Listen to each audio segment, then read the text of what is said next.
ప్రేమ్నాథ్ది దైవభక్తి అనుకున్నారు ఇంట్లో వాళ్ళు. తీరా అసలు నిజం తెలిసేటప్పటికీ ఓ ఘోరం జరిగిపోయింది. చిన్నప్పటి నుంచి అతని మనసులో నాటుకుపోయిన భయాలు పెద్దయ్యాక ఎంతటి దారుణానికి దారితీసాయో ఆలస్యంగా తెలిసింది. ప్రేమ్నాథ్ నిరంతరం ప్రార్థనలో మునిగిపోయేవాడు. రాములమ్మకి ఏం చేయాలో తోచేది కాదు. అతని భక్తిని ఎలా అర్థం చేసుకోవాలో నిర్మలకు బోధపడలేదు.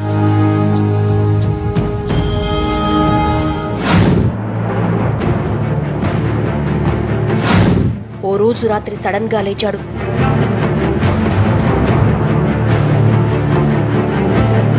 తల్లిని అక్కను లేపాడు. నాకు దేవుడు ఆవహించాడు. నన్ను దేవుడు రమ్మంటున్నాడు. నేను వెళుతున్నా వెళ్ళిపోతున్నా అంటూ ఊగిపోయాడు. అతనికి పట్టింది దేవుడో దెయ్యమో తెలియని తల్లి కూతుళ్ళు భయపడ్డారు.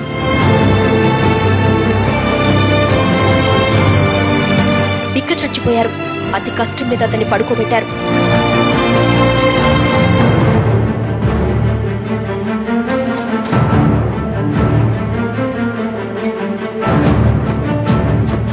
ఈ సంఘటన 4 గోడలకే పరిమితమైంది. ఆ వీధిలో ఎవ్వరికీ తెలియని వింత అది. అప్పుడే ప్రేమ్నాథును మానసిక వైద్యుడికి చూపించుంటే ఓ తీవ్ర దారుణం జరిగేదే కాదు.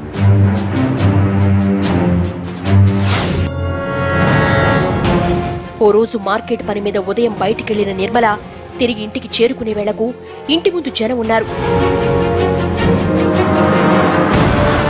అందరి ముఖాల్లోనూ విషాదం.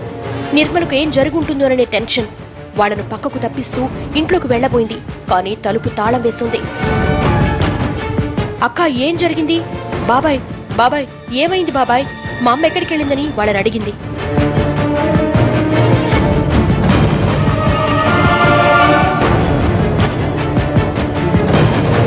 ఒకతను భయంకర విషయం ఒకటి చెప్పాడు. అది విన్న నిర్మలకు కళ్ళు తిరిగాయి. కుప్ప కూలిపోయింది.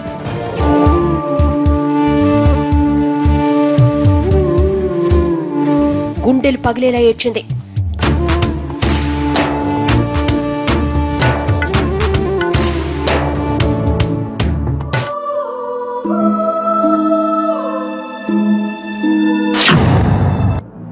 నిర్మల ఎల్బీ నగర్ పోలీస్ స్టేషన్కి వెళ్ళింది.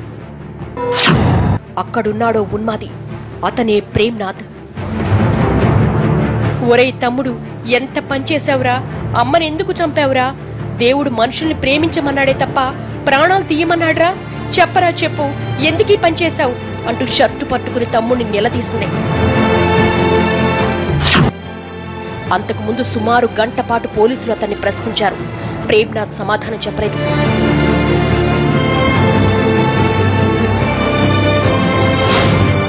కానీ అక్క అంతలా అడిగేసరికి మాట్లాడాడు. దేవుడే నాతో ఇలా చేయించాడు. అమ్మంటే నాకెంతో ప్రేమ. కానీ దైవ కార్యం కోసం అమ్మను చంపేశాను.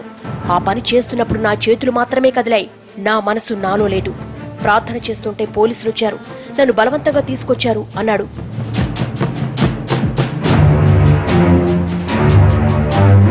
నేను మార్కెట్కి వెళ్లకుండా ఇంట్లోనే ఉండుంటే ఈ ఘోరం జరిగేదే కాదేమో అనుకుంటూ హృదయ విదారకంగా ఏడ్చింది నిర్మల. ఆమె అనుకున్నది నిజమే కావచ్చు. అసలేం జరిగింది? ఆ రోజు ప్రేమ్నాథ్ తన గదిలో ప్రార్థనలో మునిగిపోయాడు. ఉదయం 11:30 గంటల వేళ కూరగాయల అమ్మకం పూర్తి చేసుకుని రాములమ్మ అప్పుడే ఇంటికొచ్చింది.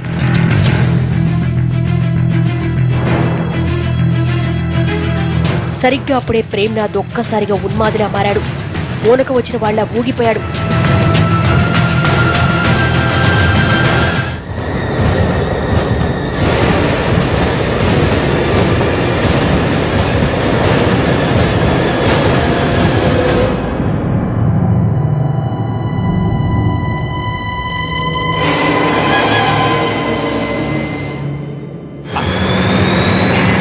అతని కళ్లకు తల్లి కనిపించింది.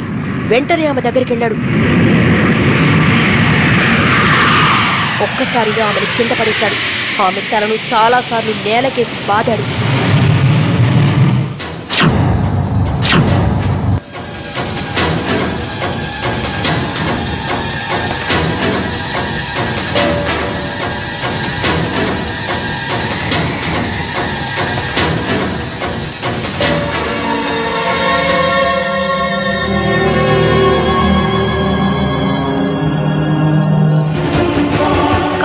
ముఖమంతా ఘాట్లు పెట్టాడు.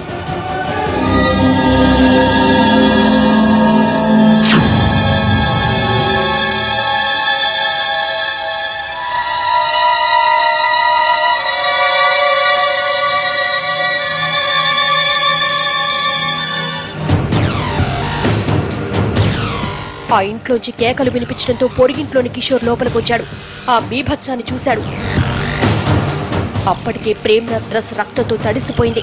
రాములమ్మ రక్తపు మడుగులో విలవిలలాడుతోంది. అది చూసిన కిషోర్ వణికిపోయాడు.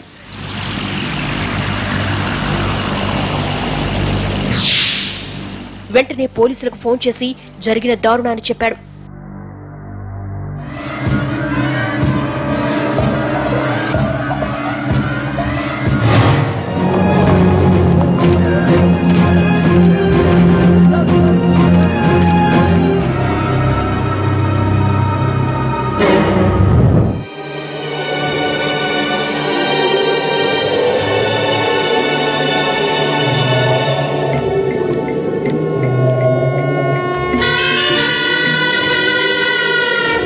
రాములమ్మ ఇంటికొచ్చిన పోలీసులు తల్లి శవం ముందు ప్రార్థన పేరుతో పిచ్చిగా వాగుతున్న ప్రేమ్నాథ్ను పట్టుకుపోయారు. రాములమ్మ శవానికి ఉస్మానియా ఆసుపత్రిలో పోస్టుమార్టం చేయించిన పోలీసులు ప్రేమ్నాథ్ను రంగారెడ్డి కోర్టులో హాజరుపరిచాడు.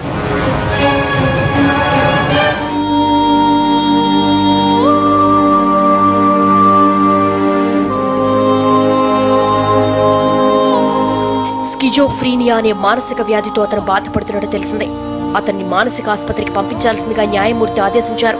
ప్రస్తుతం అతనికి చికిత్స జరుగుతోంది. అయితే దేవుడి ఆజ్ఞ ప్రకారమే తన తల్లి ప్రాణాలు తీశారని ఆ ఉన్మాది సమర్థించుకుంటూనే ఉన్నాడు.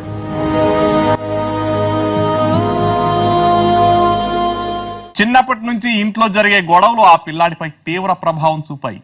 చుట్టూ ఉండే జనం కంటే ఒంటరితనమే మంచిదని లోతుగా నమ్మాడు. ఆ క్రమంలో దైవభక్తిని పెంచుకున్నాడు. దేవుడు తనతో మాట్లాడుతున్నాడని భావిస్తూ మానసిక సమస్యతో సతమతమయ్యాడు. అది కాస్త తీవ్రమై ఉన్మాదిలా మారిపోయాడు. పేరెంట్స్, మీ పెంపకాన్ని బట్టే మీ పిల్లల ఎదుగుదల ఉంటుంది. వాళ్లకు ఎలాంటి భవిష్యత్తు అందిస్తారన్నది మీ చేతుల్లోనే ఉంటుంది.